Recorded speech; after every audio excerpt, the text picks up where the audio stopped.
Ayan, nakikita ko na guys yung airline lounges. So sa level 4 pala yan. Ayan o. Ang saya. Tatry na natin guys. So nandito na tayo sa kanilang entrance ng Fugs Premium Lounge. So check nga natin dito. Kasama. So ito yung mga foods nila.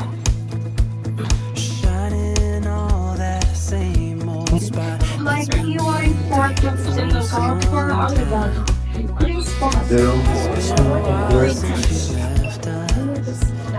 Thank you.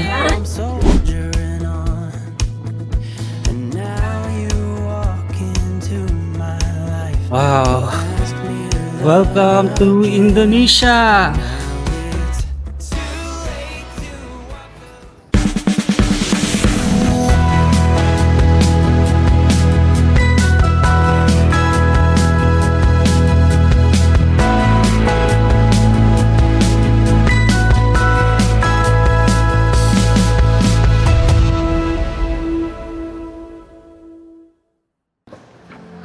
Hello Team Get Lost Fam, this is Lost Furukawa and welcome back again to another travel vlog series. And syempre guys, tayo ay gagawa na naman ng panibagong travel vlog videos. And guys, nakalampas na ako sa immigration and also nakalampas na rin tayo sa security check-in. And ngayon naglalakad na ako guys kasi itatry na natin yung lounge dito sa airport. So first time ko matatry ang kanilang airport lounge kasi ngayon lang tayo nagkaroon ng credit card na affiliated dyan. So mamaya check natin kung pwede sila Union Bank, sila Metro Bank. So let's see. Pero ngayon guys, tayo ay naglalakad-lakad muna kasi medyo maaga pa naman. So ang boarding time namin is I think mga around 7:30 kasi ang flight pa naman is 8:30. So saan ba yung lounge dito guys? Ayan no, may VIP lounge. Kaso iba pa ata yun guys sa airport lounge, diba? So bago pa lang lahat guys, subscribe muna kayo sa channel ko. Tulungan nyo naman ako na ma-reach ang 10k subscribers para makapag-giveaway tayo ng GoPro Hero camera. And para sa mga bago nga pala sa channel ko, ako nga pala isang travel vlogger and gumagawa ako ng mga travel guides both local and international. Kaya sa mga hindi pa nakaka-subscribe, subscribe na. So by the way guys, ang tinanong na pala sa akin sa immigration is kung kailan ang balik ko and also kung government employee daw ba ako. Yun lang, actually yun lang. Wala na masyadong tanong sa akin sa immigration. So mamaya guys, magkikwentuhan tayo sa mga dinala natin. Siyempre para ready pa rin guys. Di ba lagi naman ganyan yung videos natin na para ready rin yung mga first timers na nanonood papunta sa Jakarta. So tayo pala, guys, so kalimutan ko sabihin. So tayo ay pupunta ngayon sa Jakarta, Indonesia. So guys, kung tatanong kayo bakit Jakarta, kasi wala lang, gusto lang ma-explore guys kasi underrated country siya. Pero pare kasi kapag Indonesia ang naiisip natin, di ba, Bali, yung lumalabas sa isipan natin. So it's always Bali overrated. So try naman natin ngayon itong Jakarta. Ayan, nakikita ko na guys yung airline lounges. So sa level 4 pala yan. Ayan o. Ang saya. Tatry na natin guys. Ayan. Ay, kaya tayo sa elevator. Sige, sila muna. Yay! Ito na yung sign guys. Oh. Airline lounges. Ayan. Saan tayo, Pags? Or Marhaba? Wow! First time natin nakapunta dito guys. Oh. Ayan. Ang saya. Ito pala yung nakikita natin sa taas tuwing pupunta tayo sa mga boarding gates, no? Ay, may Cathay Pacific dito guys, oh. Ayan. Hello, Cathay Pacific. Wow. Nandito pala yung mga lounge. Oh, may gold din dito na Silver Chris. Ano? What? Silver Chris Lounge. Kaso sarado siya, oh. Ayan, sayang. Ganda guys, tingnan nyo oh. Ganito pala pag first time guys nakapunta sa mga lounges, no? So nandito na tayo sa kanilang entrance ng Fugs Premium Lounge. So check nga natin dito. Kasama ba tayo dito? Ayan, meron Mastercard, ayan, yan card holder only. Uy, ang daming tao.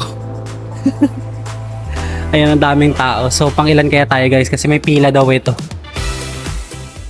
So nandito na tayo ngayon guys sa loob ng lounge.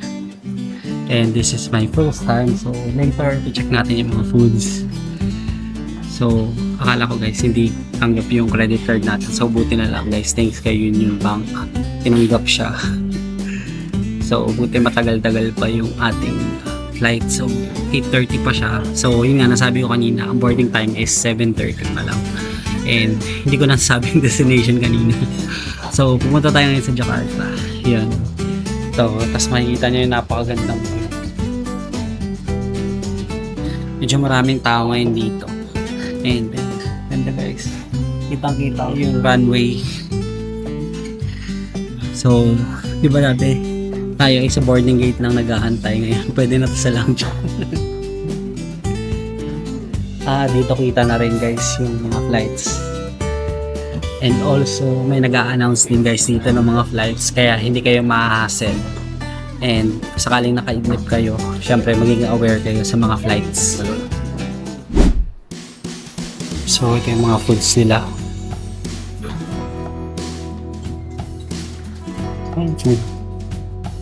Ito may mga beers dito. Ito may juice din. Ito coffee. Ayan, may cereals din. So, ano kakainin natin? Halal, meron din sila dito.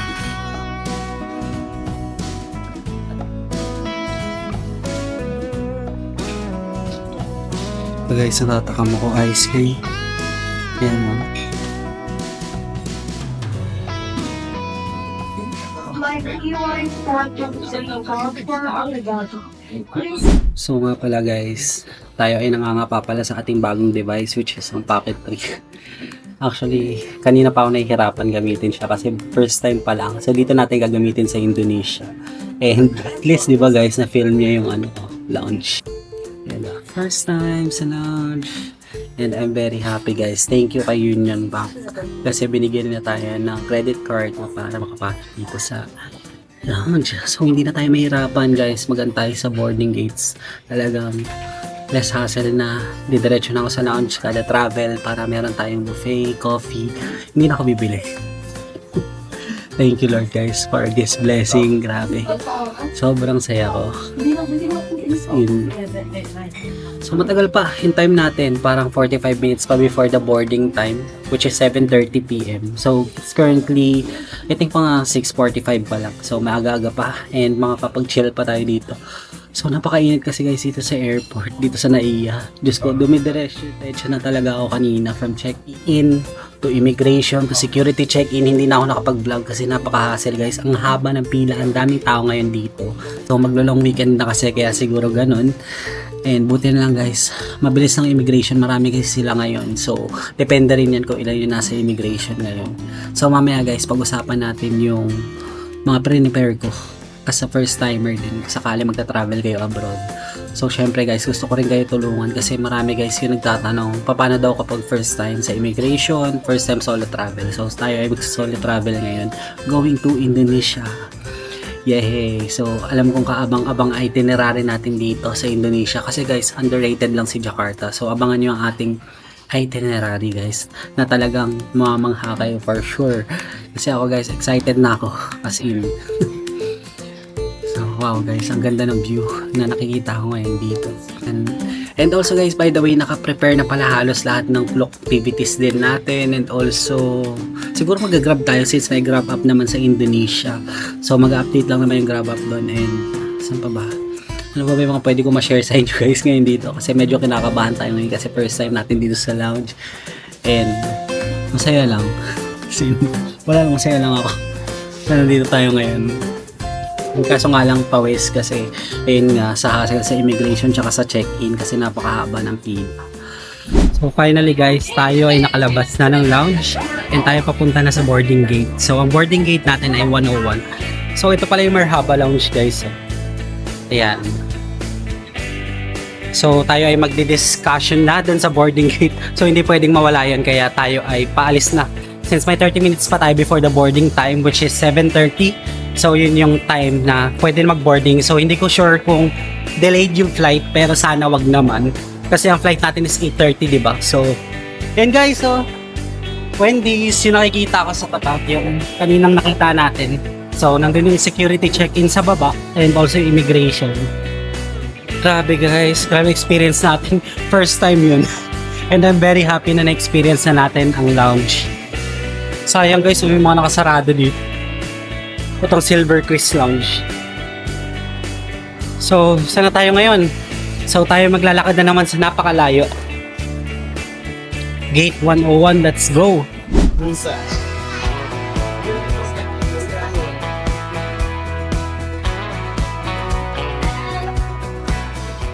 So, nandito na tayo ngayon sa Gate 101 and nagpalit pala ng boarding gate yung Jakarta. So, sa 104 pala. So, pumunta ako doon and sobrang dami ng tao. So, dito muna ako pumunta ulit kasi wala masyadong tao. And may mauupuan tayo and also makakapag-diskusyonan tayo kung ano nga ba yung mga nire-require kasi first time traveler going to Jakarta.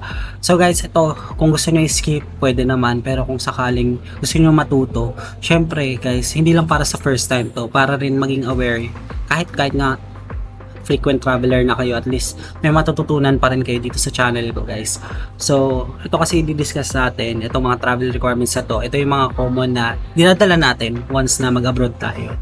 So, simulan na natin guys, syempre sa passport. So, kailangan syempre valid within 6 months and hindi sira-sira, hindi gutay-gutay. And also guys, presentable tignan ang inyong passport. So, alagaan nyo talaga yan guys once na nagta-travel kayo abroad.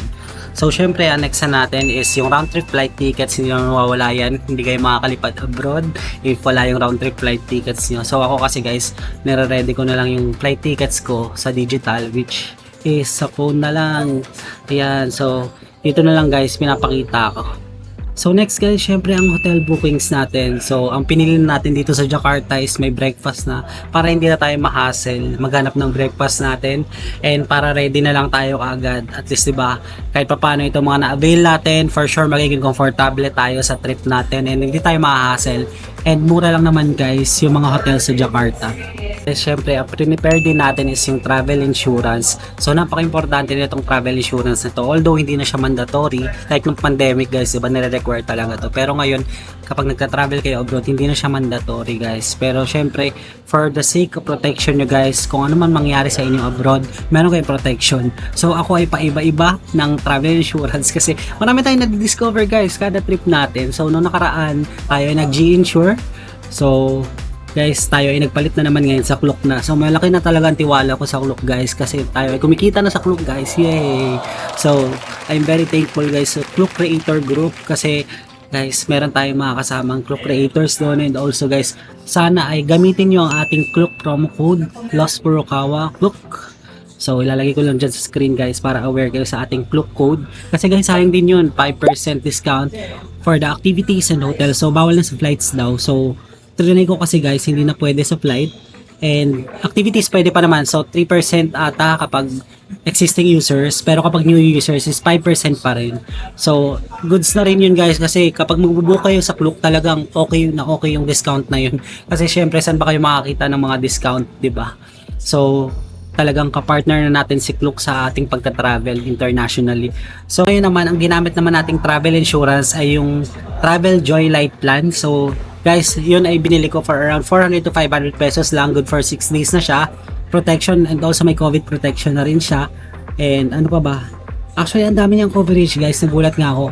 I think mga 500 to 1 million yung coverage niya.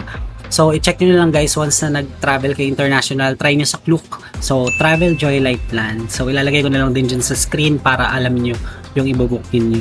So, next, syempre, meron tayong vaccination certificate. Lagi ko pa rin dala-dala in case na hanapin lang. And, syempre, yung certificate of employment. Ayan. So, meron din tayong bank certificate. So, pwede na siya digital and also pwede rin hard copy. So, wala na masyadong nag-hard copy ngayon guys. Parang yung mga flight tickets na lang nakikita. Next, syempre, ano pa ba yung mga pre-provide natin? eSIM guys, meron na tayong eSIM, yay! So swerte ko guys kasi kahit pa paano yung iPhone model natin is pwede na for eSIM. Yung iPhone 8 Plus ko kasi dati guys is hindi pwede. So ngayon, pwede na siya. I'm very thankful talaga na compatible na with eSIM. So hindi na tayo makahassle and kaka-activate ko lang sa kanya kanina sa lounge. So next is syempre yung valid IDs, kailangan din yan once traveling and also yung passport dapat lagi-lagi nyo talagang dala yan once na nagta-travel kayo kung saan-saan man. And also, ano pa ba? Ayun, HMO e-card. Dinala ko rin guys kasi may time na hiningian tayo. Nakalimutan ko yung trip natin. Saan ba yun? Sa Thailand last year. So, hiningian tayo ng HMO card. So, syempre hindi ko man alam kung kailangan pa ba ng ganun. Kasi di ba parang kung may travel insurance ka na, kailangan pa ba natin ng HMO card? So, buti na lang guys, naka-ready ako nung time na yun na parang, tawag dito, meron tayong copy man lang sa email. So, yun yung pre-send ko. Pwede naman sila digital na. Ano pa? Siyempre, e-travel, nag-fill out pa rin tayo. So, 72 hours dapat before your flight, finilapan nyo na yung inyong e-travel. So, going to Jakarta, dapat 72 hours guys before your flight, pwede na. Next, syempre, itinerary, naka-ready na to guys. Syempre, hindi mawawala ang ating itinerary going to abroad. So, kayo na bahala guys gumawa ng itinerary nyo. Itong itinerary natin palagi ay DIY lang and hindi naka-tour. So, may mga times na nagtutour talaga tayo like sa Klook Tour. Pero, yung tour mismo na package ba, hindi ako ganun. Gusto ko talaga yung DIY, yung ako nagpaplano. Para syempre, tansyado natin yung mga gastos, kung saan tayo pupunta. And also, alam din natin yung mga risk, di ba, sa mga pupuntahan natin. So, yun yung mga pre-provide ko guys. Kung sakaling first time yung mag-travel abroad, yun yung kailangan yung i-provide. And sana ay may natutunan kayo sa shinare natin. So, sa mga nag-skip, okay lang din naman. Kasi for sure, talagang gamay nyo na itong airport at immigration. So, para lang yun guys sa mga first time sa immigration. And also, ano pa, nakalimutan ko. Ay, guys, lagi pala yung tinatanong yung government kung affiliated ba ako sa government or nagtatrabaho ba ako sa government. So, syempre sinabi ko hindi kasi private employee naman tayo. Pero guys, ready kayo ng travel authority from the government kung sakaling government employee kayo. So, yun lang. Actually, ready na ako for boarding and waiting na lang tayo sa announcement ng Cebu Pacific. Yan, medyo napahaba yung ating kwentuhan guys. Napasaya ako kasi napakaganda nitong packet 3 guys. Talagang susundan niya ako. So, bago pa lang nangangapa ako. Grabe, ang dami nating bago for today's video. So, first time natin sa lounge. First time din natin sa paggamit nitong Pocket 3. Ano pa? Yung mga first time natin. Let's see. First time din natin sa Indonesia. Yan. I'm very, very excited na ma-explore ang Indonesia. Jakarta, guys. And yung Bali kasi overrated na talaga. So, next time na tayo pumunta doon. And kapag may event lang siguro, tsaka tayo mag-Bali. So, wala pa rin guys yung boarding gate. Ay, bakit naging Taipei yun? Yes, may voluntaries. 104? 104 pala. So, ang daming tao kasi ngayon dito guys. Ayan, kung papansin na sa likod ko, halos lahat po yun. So, nagpalit na to. So, kanina sa 103, nandito yung Jakarta. Ngayon, Don Muang na tsaka Taipei. So, tara, let's go na to Gate 104.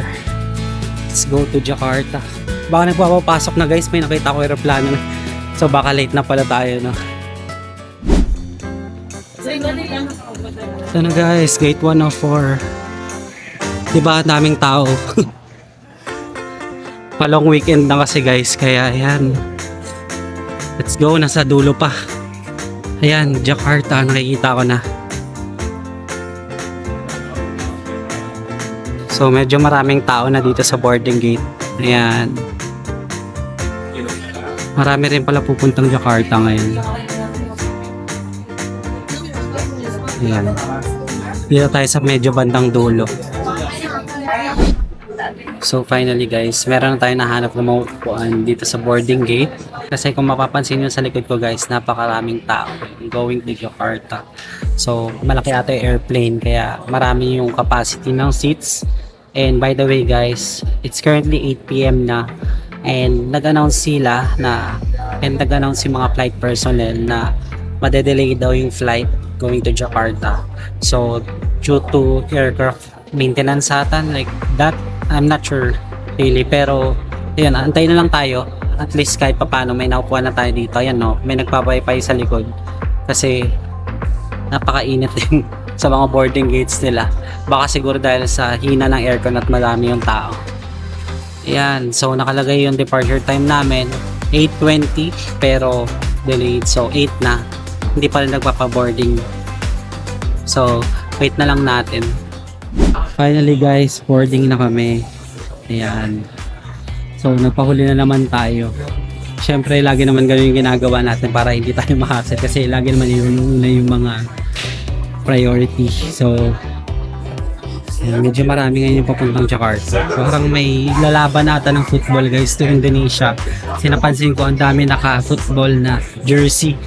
So para mga football player dito sa Pilipinas and also kasama yung mga pamilya nila. All remaining guests po.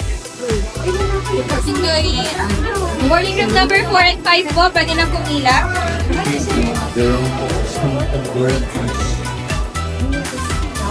Thank you. So naglalakad na tayo papunta sa airplane and time to say goodbye na sa Philippines. So babay muna Pinas. Tayo ay babalik within 6 to 7 days I think. So yan. Ito na ang paborito natin, boarding walk gate. Ayun. Medyo marami ata ngayon kasi hanggang group 5 yung ano no, sasakay sa airplane. Baka may group 6 pa. Hindi, joke lang.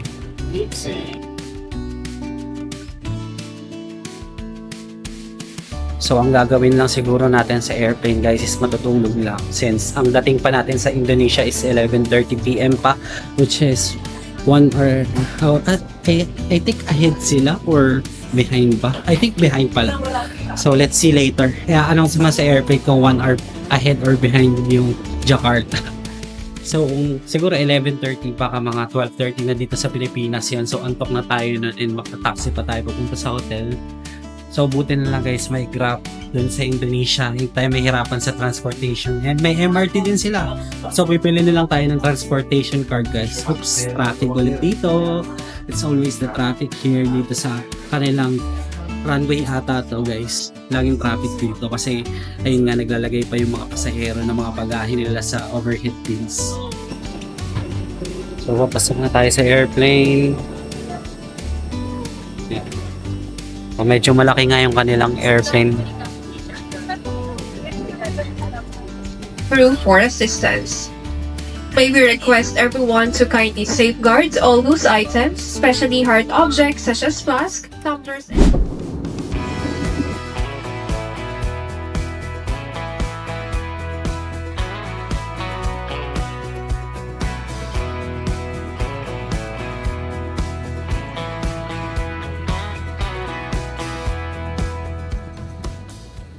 Touchdown Jakarta guys.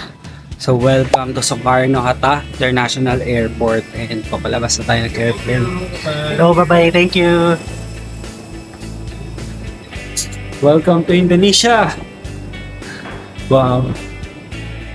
So guys, by the way, ang ground temperature is 27 degrees and napansin ko kanina sa weather nila is medyo hazy nga, medyo foggy siya and hindi ka rin kalamigan, syempre Indonesia naman guys. And by the way nga pala, ang flight time namin is almost 4 hours din. So umalis kami doon 9:30, 11:30 na dito sa Indonesia and tama yung hula natin na 1 hour behind ang Indonesia guys. So 12:30 na ngayon sa Pilipinas. And ano pa yung share ko guys. So actually yun lang naman yung weather.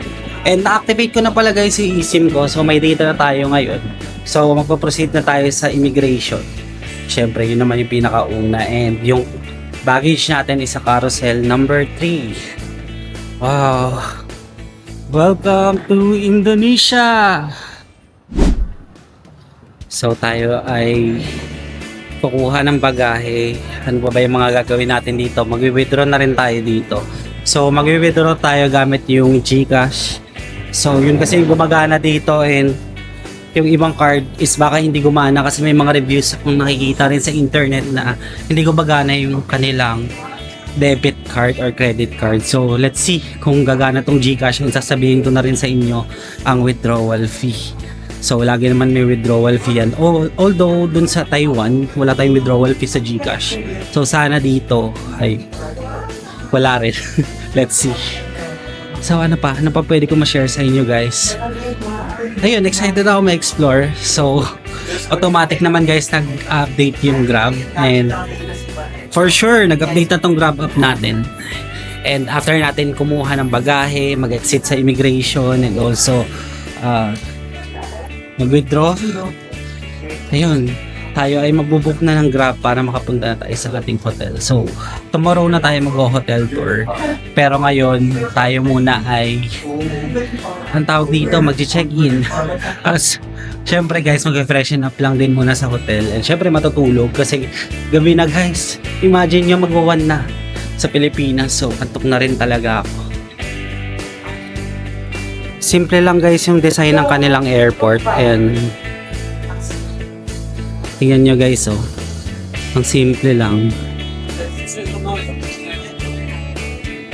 Ito, visa on arrival counter yan. Wow. Ay, si Raiwo calculator nila guys.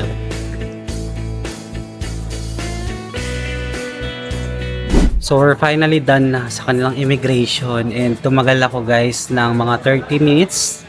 I think kasi meron dapat pala i-register na visa on arrival.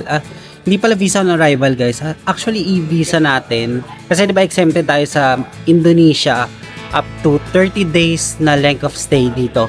So ngayon guys, ang ginawa ko muna, pakinggan nyo ito maigi kasi importante ito guys sa kanilang requirement. So pagkalabas nyo ng airplane, didiretso kayo sa immigration, pero bago kayo pumila dun sa kanilang digital immigration, kayo ay mag-register muna. So may scan kayong QR, and yung QR na yon naglalaman ng website, and ida-download nyo lang guys after nyo ma-fill upan lahat ng information na kailangan. So ida-download nyo lang yung inyong e-visa.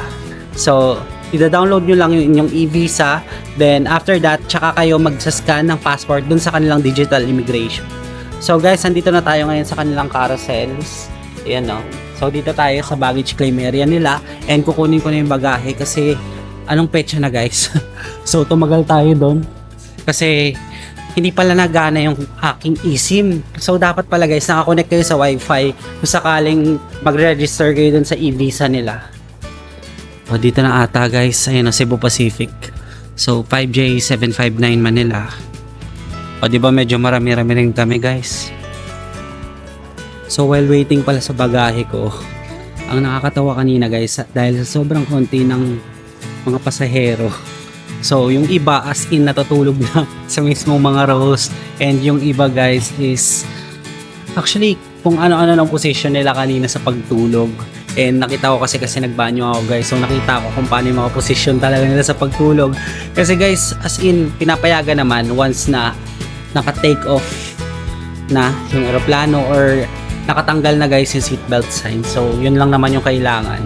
And kanina sa biyahe, smooth naman, wala masyadong turbulence. So waiting na lang ako sa bagahe. Makikita ko na ang ating bagahe. Yan, kukunin natin para maka-exit na tayo dito. Ayan na tayo. Nag-iisa lang naman yung kulay na to. Okay, let's go.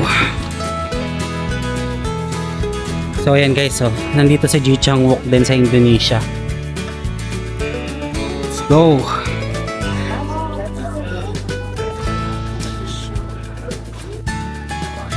So by the way guys, meron din pala sila ditong Skytrain, pero mukhang sarado na kasi anong petsa na. So ito, napakarami. Ano tong flight, parang Indonesian flight din to. Mukhang Pilipino rin eh. So doon na tayo guys sa kanilang customs declaration, and ako'y nag-scan na naman ng QR code and nag-fill out na naman para mag-produce siya ng QR code. So kailangan fill upan nyo yun para kayo ay makapag-proceed sa customs declaration. So medyo stricto talaga yung immigration and customs declaration nila. So dito guys, ang next na natin gagawin, kasi nandito na tayo guys sa exit. So malapit tayo sa exit. So may mga nagtatanong na ng taxi, and dito na yung money changer. And guys, may nakikita din akong roti ono shop. Natatakam ako guys kasi di ba yung sa Malaysia yung kinain natin yung roti boy, ang sarap. So yun pala guys, hanapin ko rin dito sa Indonesia, baka may mga roti-roti rin talaga. Ayan dito oh, mga SIM card, and para sa ito, Indomart points. So para siyang convenience store. And nandito guys yung ATM machines. So tatry na natin guys mag-withdraw gamit yung ating ATM na GCash card. Let's go para makapag-book na tayo ng Grab after. So guys, ayun, dahil hindi kami makapag-withdraw using yung GCash, yung other debit cards and also credit cards from the Philippines, and also yung GoTime tinay din ni Kuya. So ang tips ko sa inyo dito sa ATM na yan, so since ang max niya is 1,250,000 rupiah, pwede ang 500,000 rupiah lang. So hindi pwede na maximum. And guys, take note nyo yun kasi hindi kayo makakapag-withdraw ng maximum. So ang 500,000 I think is 1,800 pesos lang sa atin. So tayo ay millionaire din dito sa Indonesia. So ako ay napabili dito sa King Cellular Store ng SIM card. Kasi guys, kapag pala na-access mo ang Grab app dito sa Indonesia, hindi ka pwede guys mag-Grab kasi kailangan ng local Indonesian number. So I tried na i-open yung Grab app lang. So walang nangyayari. And siguro ganun nga, sa travel hindi naman perfect. Talagang lahat ng plinano mo, syempre may possibility na masira yon. So better guys na mag-ready na lang kayo once nandito kayo sa Jakarta. Kaya sinasabi ko rin yung mga ang tawag dito, yung mga failures, lapses, kung ano mang nangyayari dito sa airport, like yung sa ATM, hindi sila makapag-withdraw ng GoTime, ng other cards. GCash pwede guys. So withdrawal fee is 50,000 rupiah. Yun yung nakita ko kanina. So per transaction, so kung 500,000 ang pwede nyong i-withdraw, 50,000, so 550,000. So kayo na lang mag-convert to peso. So ngayon mag-book na tayo ng Grab. And sige, mamaya guys magsasum up tayo ng mga nangyayari dito sa Indonesia airport. So ayun, tayo mag-book na ng Grab and wait na lang natin yung Grab muna. So be right back lang. So, nandito na tayo guys sa labas nitong Jakarta Airport. And kanina pa sa akin may nangungulit na taxi. So, nakapag-book na nga tayo ng Grab. And ito pala itsura guys kung gusto nyo lang makita. Yan, simple lang naman siya. And maraming store. So, hindi ko na kayo lilibutin kasi ang dami talaga nakaabang na taxi dito. So, imagine guys, from 152,000, gagawin nilang 222,000 rupiah. So, medyo malaki. Ang dami nilang dinagdag, so hindi pwede. Kaya ito, waiting na lang tayo. And guys, bakit medyo foggy dito sa Jakarta? Anong meron? Dahil ba madaling araw or talagang pollution lang talaga to? Kasi tignan nyo, pakita ko sa inyo. Zoom pa natin. Ayan, sige, zoom natin. Tignan nyo, ayan. So I'm here na sa Grab guys. Nakasakay na tayo. And nagdagdag lang ako ng bayad kasi 'di ba? Ang babayaran ko is 152,000 dapat. So may 19,000 for the highway. So hindi tayo nagpaskam kanina sa mga taxi doon. Grabe yung patong 100k guys. So hindi natin pinansin, buti na lang. And ako'y pagod na rin talaga. So excited na ako makapunta sa ating hotel. And bukas na tayo mag-tour doon. So siguro mamaya pagdating natin sa hotel is magsasum up na lang tayo ng mga bagay-bagay. And mag-freshen up na din, sleep kasi maaga pa tayo bukas din. Grabe, ang time na now dito sa Indonesia is 1:40 AM. So yun, enjoy muna natin ang view dito sa Indonesia.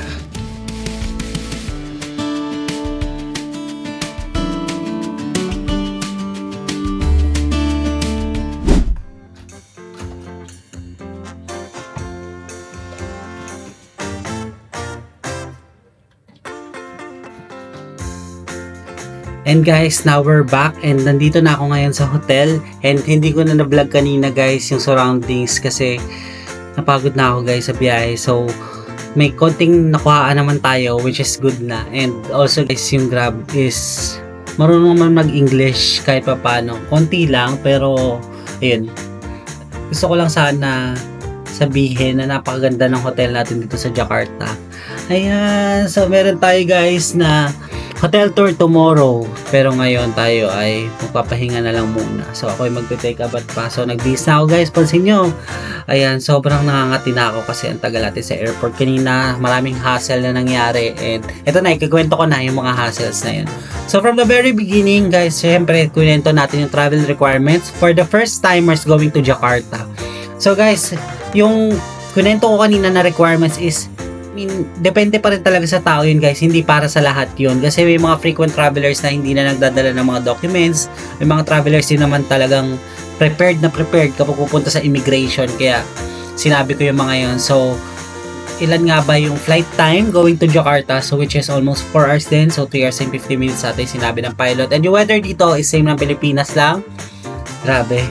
So sa immigration pa lang guys, kailangan nyo na mag-scan ng QR code for the e-visa. So, di ba sa Pilipinas walang ganon, and also sa other countries na pinuntahan natin. So, dito sa Malaysia tuloy guys. Sa Indonesia ay medyo stricto sila. So, kailangan nyo muna mag-fill out ng form dun sa kanilang website na isa-scan nyo from the QR code, and Yola, meron na kayong e-visa. So, dun sa customs mismo, may QR code ulit na kailangan i-scan for the customs declaration form. So, kailangan naman mag-generate ulit ng QR for the customs. And, syempre, yung mga declaration, kung may food ba kayong dala, ilan yung bagahin nyo, ilan yung kasama nyo, yung mga ganyan, etc. So, makikita nyo lang sa form. So, after nung customs declaration form, kayo ay proceed na sa money changers and also sa mga SIM card. So, kailangan kasi ng SIM card, guys. So, yun nga nasabi ko kanina, kapag nag-grab car ka dito, yung grab mo is nag-update naman, pero hindi kayo makakapagbayad.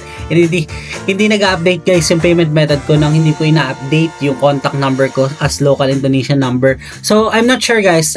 Try to comment kung sino man nakaranas dito sa Indonesia na i-run lang yung kanilang Grab app and meron na kaagad na payment methods and also pwede na makapag-book agad. Kasi dito, kailangan ng SIM card pa for Indonesia. Ewan ko, ganun yung nangyari sa akin, guys. Akala ko nga, once na tumawid tayo ng bansa, mag-update lang siya. Tapos yung payment method, bahala na ako. Pero hindi. Kailangan na local Indonesian number. Sana ay nag-enjoy kayo dito sa Jakarta vlog natin. So, guys, dito ko muna puputulin itong video na to kasi tayo ay papahinga pa and maaga pa tayo bukas para sa breakfast. So, nag-avail na rin ako ng breakfast dito sa hotel. So, nagmamadali na, gusto na magpahinga. So, guys, kasi ang oras ngayon ay 2:35 AM na dito sa Indonesia. Kung i-convert natin, 3:30 na sa Pilipinas. So, guys, ayun.